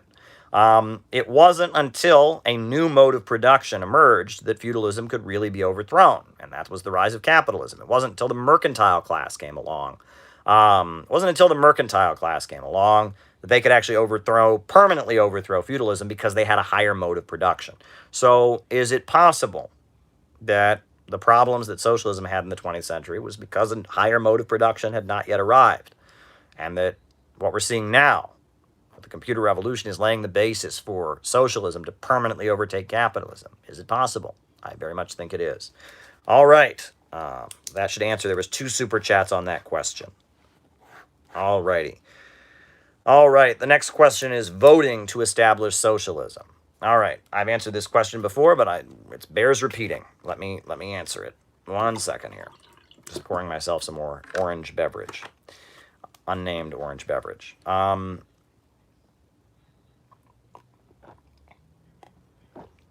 So, folks, can you vote socialism into existence? No. Socialism is a system in which the banks, factories, and major industries are organized to serve public good and not profits. It is a dramatic change in power. The means of production go from the hands of private owners, who operate them to make profits, to the hands of society as a whole, who operate them for the benefit of society as a whole. The state changes hands from the workers, from the hands of the capitalists to the hands of the workers. Can a change that big, dramatic, happen as the result of people going to the polls and clicking for one candidate? Absolutely not. Absolutely not. Right? This is a huge change. It involves millions of people being put into motion. It involves the very nature of society being completely reinvented. That is not the kind of thing that happens because, hey, there's an election. Hey, one guy won. All right, end of discussion. However, that does not mean that I advocate a violent revolution. And that's the difference. There's nuance to these things, folks. There is nuance here. Can you vote socialism into existence? No. But do elections play a role in facilitating and moving us toward the kind of thing that could get us to socialism? Yes. Absolutely. Communists always participate in elections, and genuine communists and genuine revolutionaries advocate a peaceful transition to socialism. There's nuance here. Right? Going around and saying you want a violent revolution is out of touch. Average Americans, average people, anywhere in society, do not want a violent revolution. Violent revolutions are awful. People die. People get killed. People suffer. It's an awful, awful experience. Nobody wants to live through a violent revolution.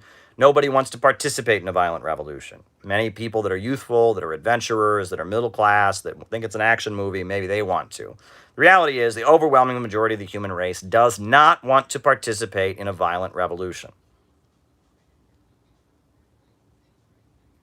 And genuine Marxists, genuine socialists, agree with them that they do not want a violent revolution.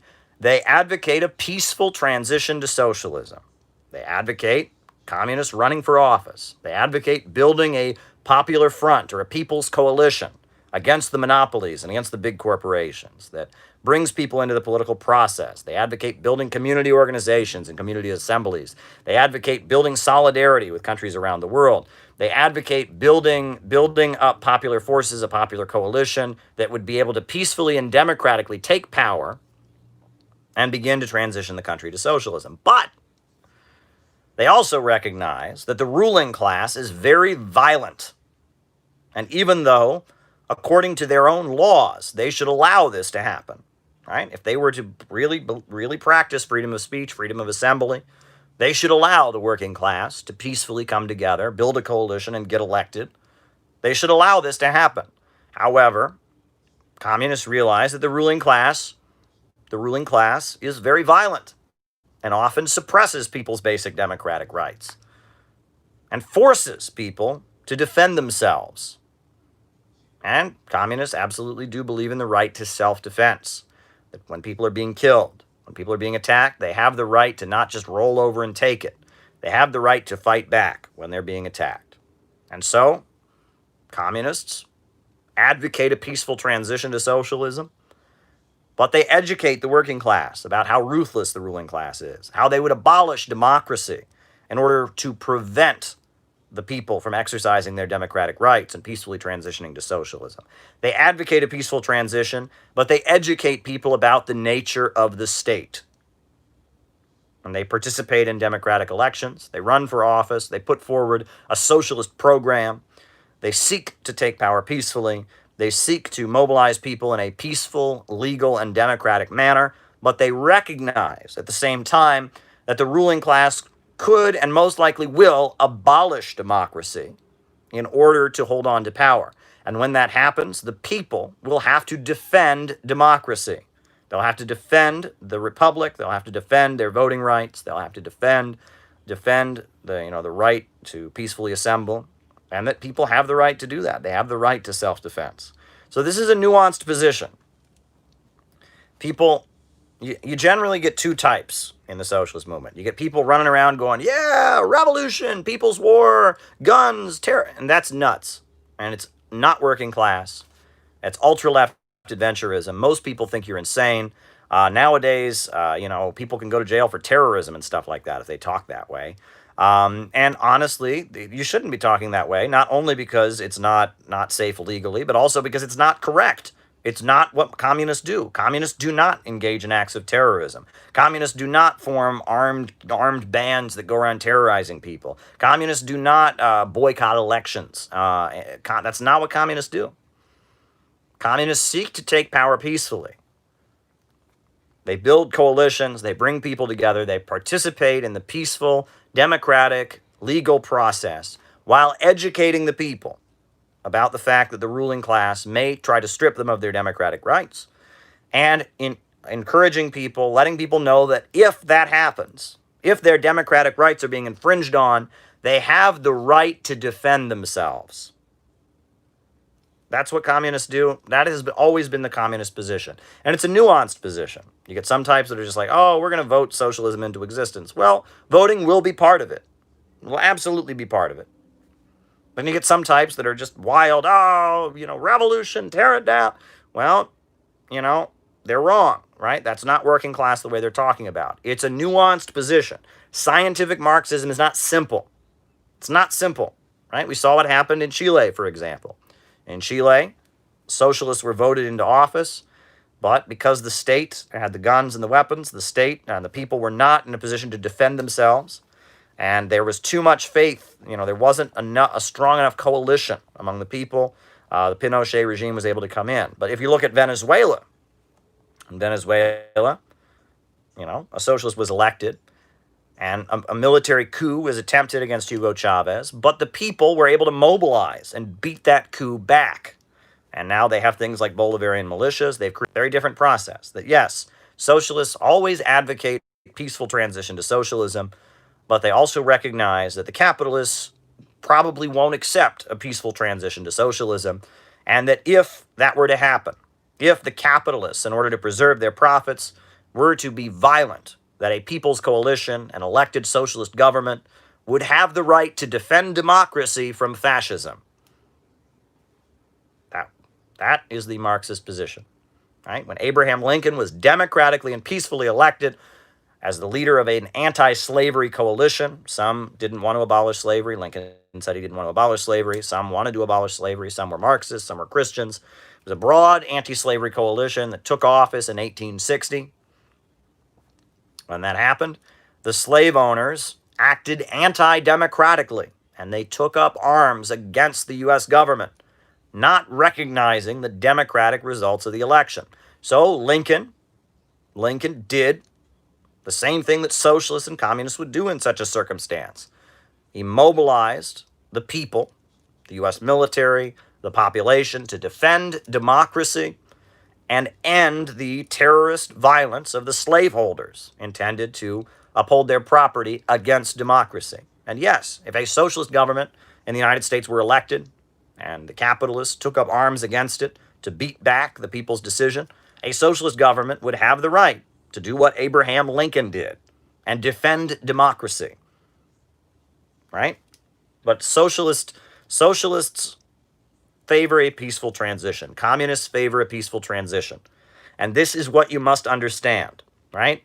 The ruling class likes to paint communists like we advocate violence. We do not. We do not advocate violence. We do not advocate individual acts of terrorism. We do not advocate anything other than peaceful, democratic activism. However, the ruling class may force people into a situation where they have no other choice, but they have to defend themselves, and that's a very different circumstance. But, individual terror, violence, that's something communists have nothing to do with. Communists have never engaged in that kind of activity, and there needs to be a clear distinction in people's minds. And I hope people can understand that. That has always been the Marxist position. You go back to Lenin, you go back to Marx, you go back to Stalin, whenever violent revolutions have happened, it's always been because the option of a peaceful revolution has been eroded and the people have been subject to so much violence that they have no choice but to engage in violent revolution to defend themselves. That's the difference. Revolutions are always acts of self-defense, and always have been. I gave a class on this called The Actual Nature of Revolution. I went over the Russian Revolution. I went over the Bolivarian revolutions, and I showed the actual nature of revolutions. The Chinese Revolution was the same way. The same way. Revolutions, when they become violent, are only because it is a desperate act of self-defense. Communists advocate a peaceful transition to socialism, and always have. I think I made that point. All right. Drone deaths under Trump. Yes, Trump has been using the drone strike program. It's been horrendous. Obama certainly did it. Drones started under George W. Bush. It's a horrendous program. It's not in any way legal, right? If you're going to kill somebody, execute somebody, give them the death penalty, there has to be a legal process. Well, the president says so. It's not a legal process. And let's remember Obama killed a U.S. citizen with a drone. Again, it is not in any way legal. You cannot execute people. You cannot carry out assassinations without due process. It is a huge violation of international law, and the fact that it goes on is outrageous. In Pakistan, people have protested strongly against it. The U.S. drone program must end. It is a huge violation of human rights.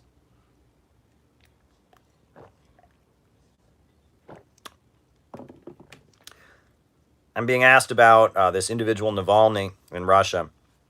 Well, I can guarantee you that the last thing just based on my observations, the last thing the Russian government would ever want was any harm to come to that guy.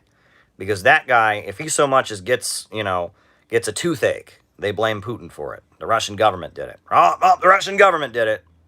That guy, the Western media loves him. He is, trying to destabilize Russia. And, I swear, that guy stubs his toe. It's on the front page of the New York Times. Putin stubbed toe of Navalny. So, the last thing the Russian government would ever want, in my view, based on my observation, I do not represent them, okay? I have no way of knowing. I'm just telling you, having been to Russia a few times, having talked to people, the last thing the Russian government would ever want is anything bad to happen to him. Because no matter what, they will blame Russia for it, right? So, I mean, I guess that's the way I see it, right? Is I really doubt the Russian government is trying to harm him. I think the last thing they would ever want to do is see him come to any harm.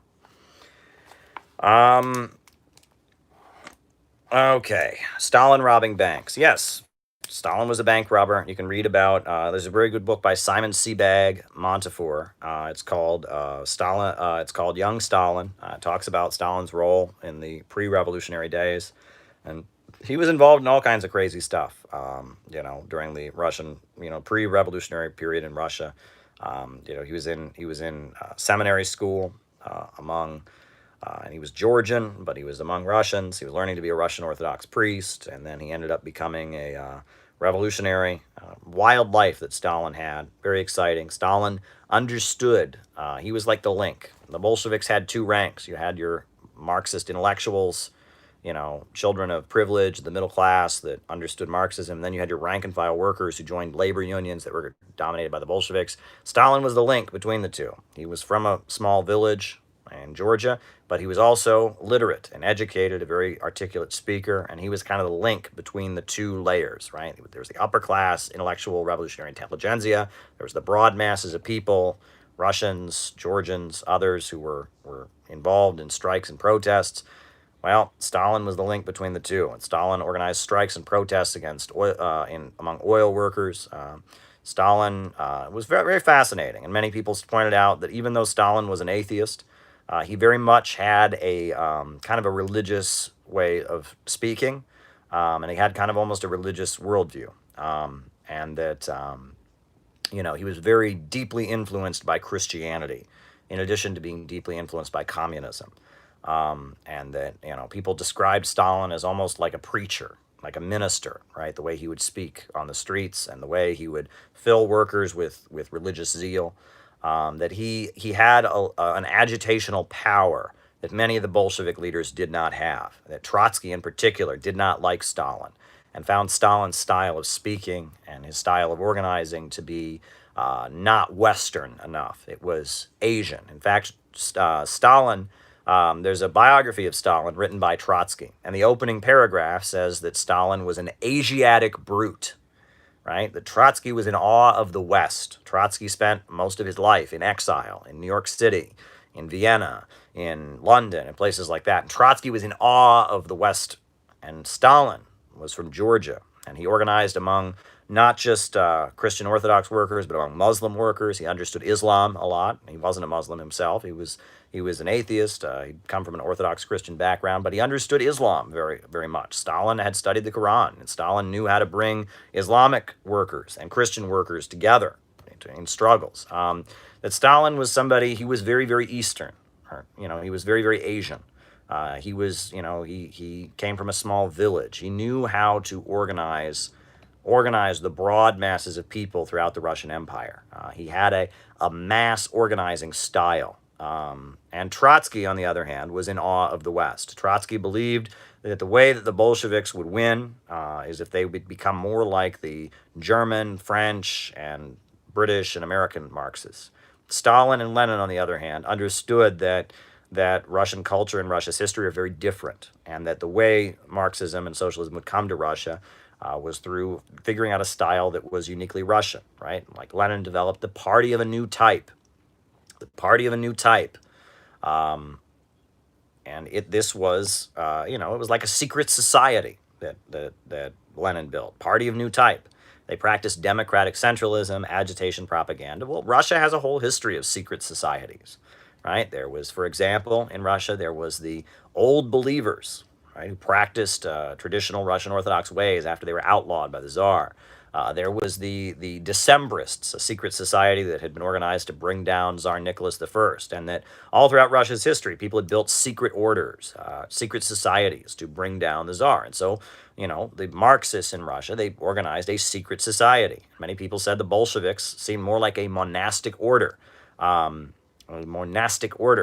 rather than like a Marxist party. That's why Trotsky did not initially join the Bolsheviks. Trotsky formed something called the August Bloc. It was an attempt to unify the Bolsheviks and the Mensheviks. Trotsky was not comfortable with the party of a new type, but Lenin understood that that was how it was going to happen in Russia. Stalin, he built the cult around Lenin. He put Lenin in a mausoleum. He organized the what do you call the really existing socialism in one country system, a very effective system in organizing a population like Russia's. So it's complicated. It's very, very complicated. Stalin understood the population of the Russian Empire. Trotsky was a Western Marxist intellectual. Lenin was a little bit of both, and Lenin brought these people together. It's kind of fascinating. All right.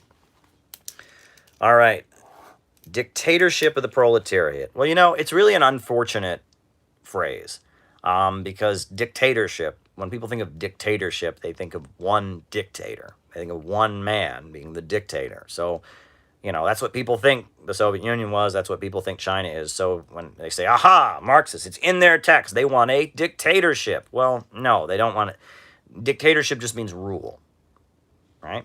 A better translation would have been the rule of the proletariat, the rule of the working class.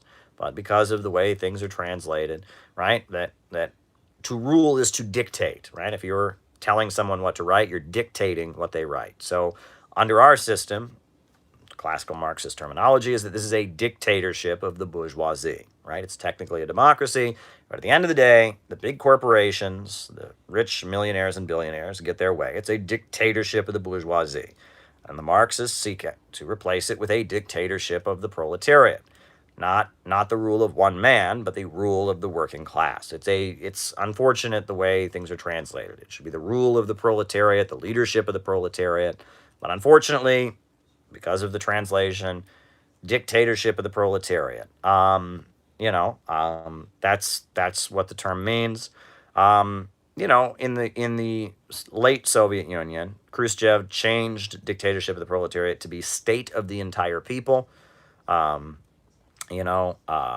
China, they had the bloc of four classes, but under the leadership of a proletarian party. So they said it was still a dictatorship of the proletariat, even though it was a bloc of four classes that were in power. That's on the Chinese flag. You have the 1 star, it's the Communist Party. Then you have the 4 stars, which are the four classes, the bloc of four classes that took power in the People's Republic of China.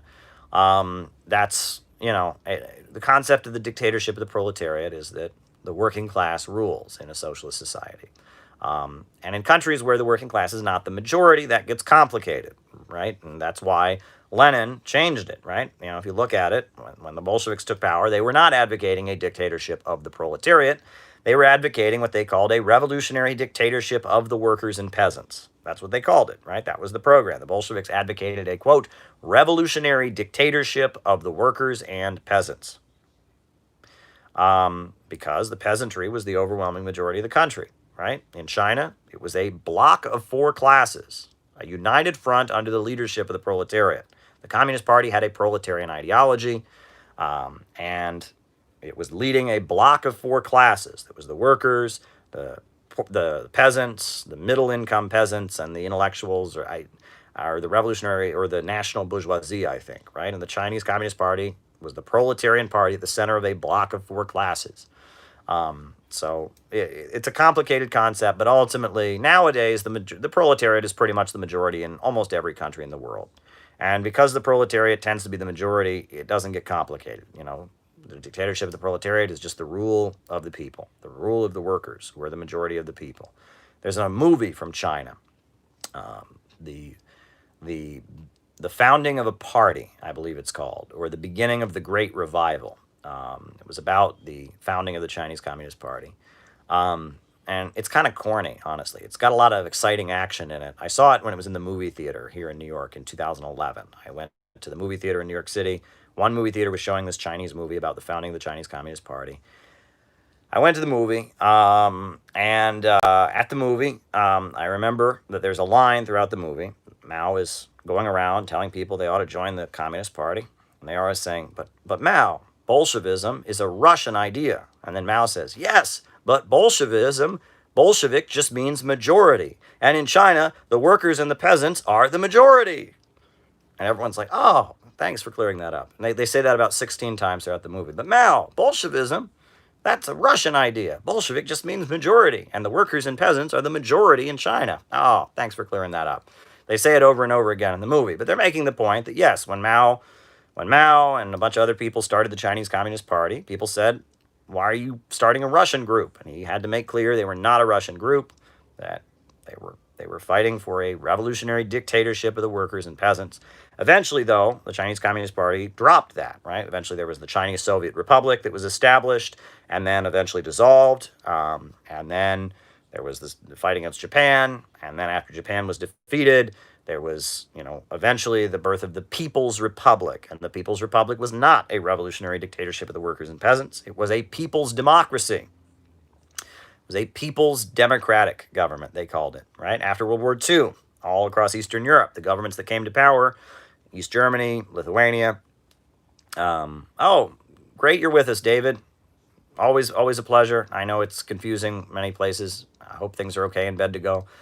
I know it's, different time zones and stuff. So, but yes, when China first came to power, it was a people's democracy, right? That's what I'm trying to think.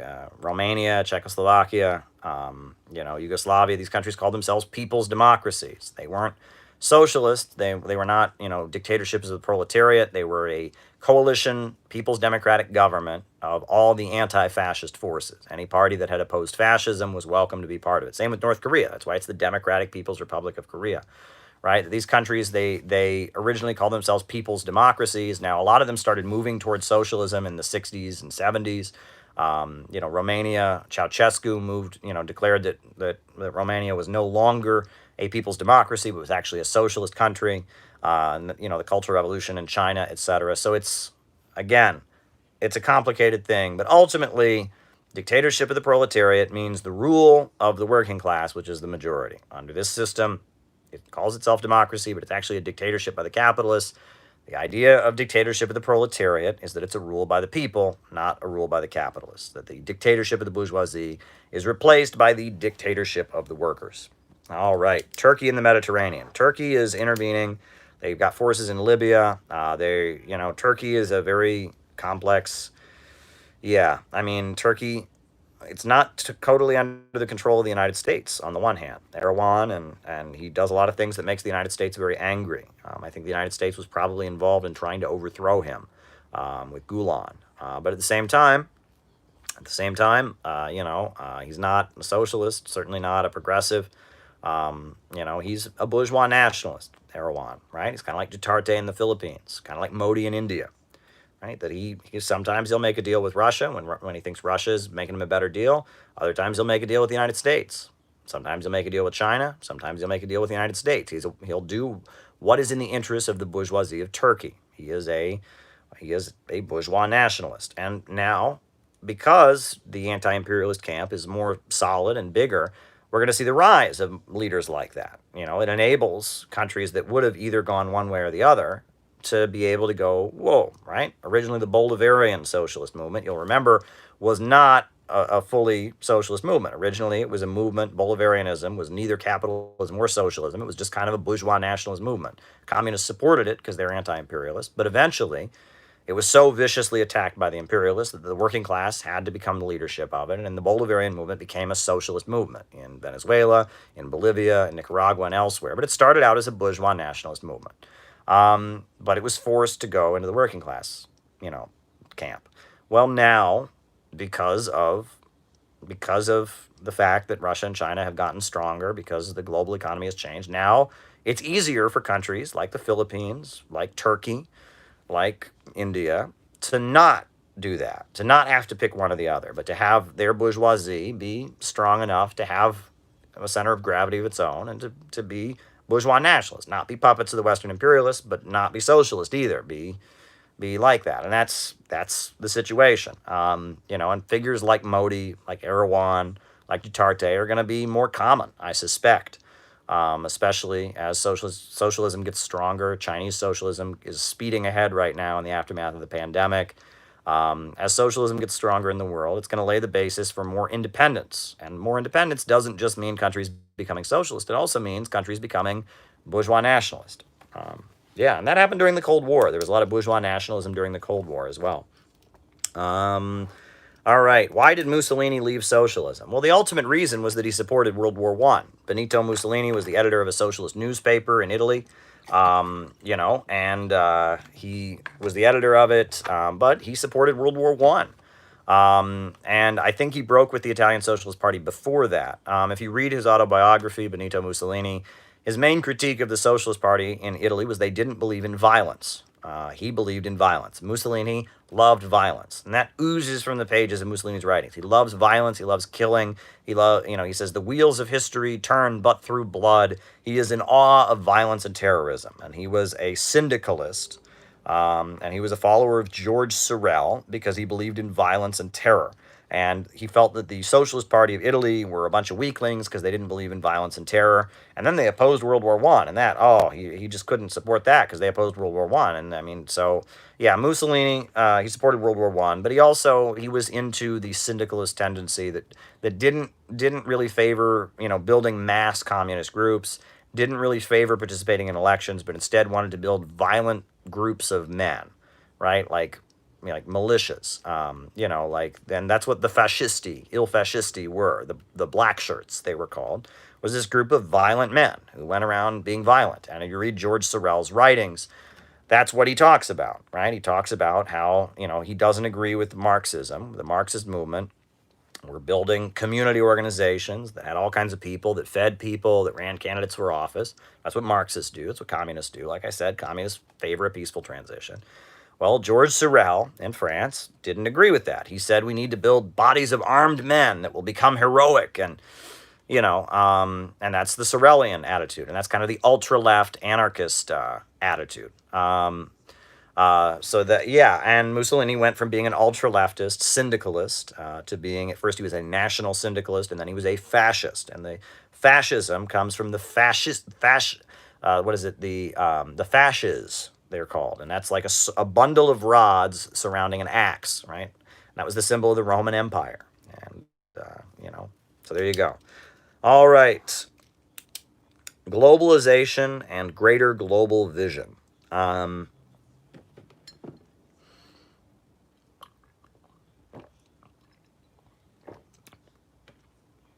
Globalization and greater global vision.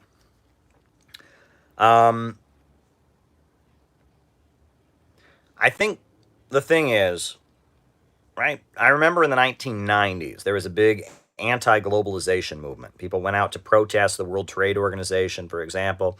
They went out to protest the IMF and the World Bank, and they said they were protesting globalization. And there were some Marxists who took issue with that. And they said, well, the problem isn't globalization. The problem is capitalism. And they were right. I mean, ultimately, the movement against globalization was a good thing, but they gave it the wrong name. The problem was capitalism. And that globalization under capitalism was bad because it was big corporations in the West dominating the world economy. But now with China, we have an alternative form of globalization. China and the Belt and Road Initiative, Russia's Eurasian Economic Union, the Bolivarian alternative of Latin America, the BRICS, which is Brazil, Russia, India, China, South Africa. They have an alternative form of globalization where countries are it's global, there's more cooperation, but it's not on the basis of Western domination. It's independent development, and it's countries helping each other, win-win cooperation. It's a totally different situation. So I think that's the thing. And yes, I'm for globalization. I'm for international friendship and cooperation, countries working together. I'm just not for imperialism. I'm not for Western imperialist corporations and monopolies beating down independent developing countries. So there's a difference. I think that's what it is. Chinese influence in Australia. I don't know, actually. I don't know Australian politics well enough to tell you. I do know Kevin Rudd, who was a former prime minister, I believe, of Australia, has been a supporter of the Belt and Road Initiative. I think that's a good thing. I don't know if that's because of Chinese influence or he just realizes it's probably better for Australia and the world.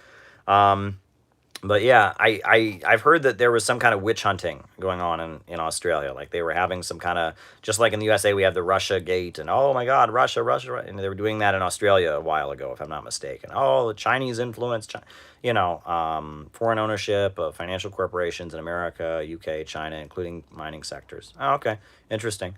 But yeah, Australia is much closer to China than the United States is, and there's a lot more. There's a lot of Chinese investment in Australia, and Australia has benefited from that. Before this pandemic, I used to meet Australian tourists all the time.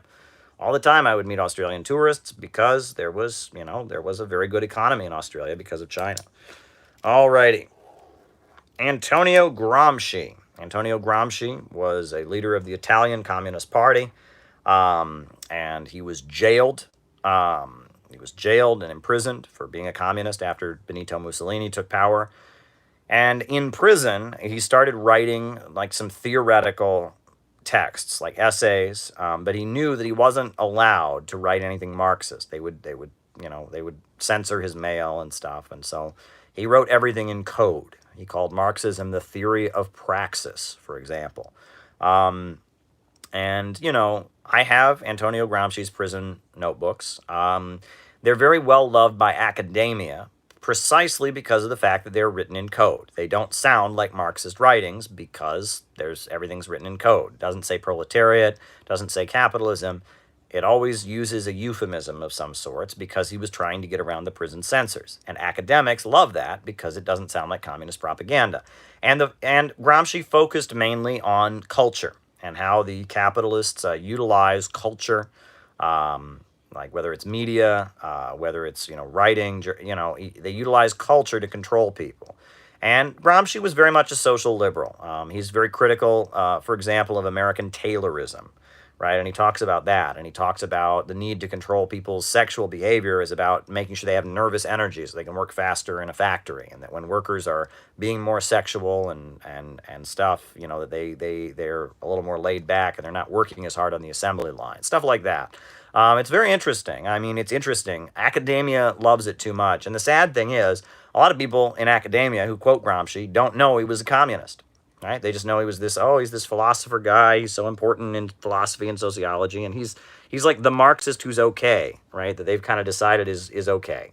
And they do this in all the fields. They find a Marxist who wrote in a way or something where they're okay. I mean, you talk about Noam Chomsky or something like that, and it's like, yeah, Gramsci was a communist in the Communist Party, went to prison for being a leader of the Communist Party, led strikes, led uprisings, but academia has discovered his prison notebooks, which are written in this very bland, clear way, and focus on the culture struggle. They focus on the struggle in culture, not on like strikes and protests and stuff, but rather on the struggle among intellectuals and the control of ideas by the wealthy and influence and prevailing cultural narratives and stuff like that.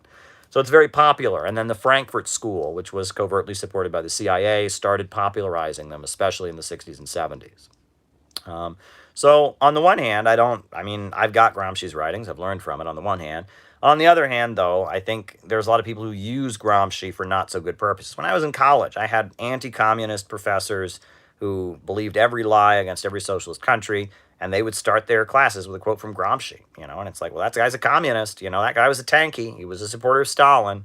There's people who claim from prison he was criticizing Stalin. That's not proven. It's just, that's rumors or whatever, but he was in the Stalin-supporting Italian Communist Party, so there you go. That's Antonio Gramsci. His prison writings are very good. People talk about his prison writings kind of laying out how movies, art, culture, academia are controlled by capitalism. Not directly, but like through influence. It's pretty good stuff. Alrighty. Somebody asked me one that's going to get me in trouble, but I'll give an answer. I was asked about sex workers, right? Well, here's the thing, folks. See, nuance,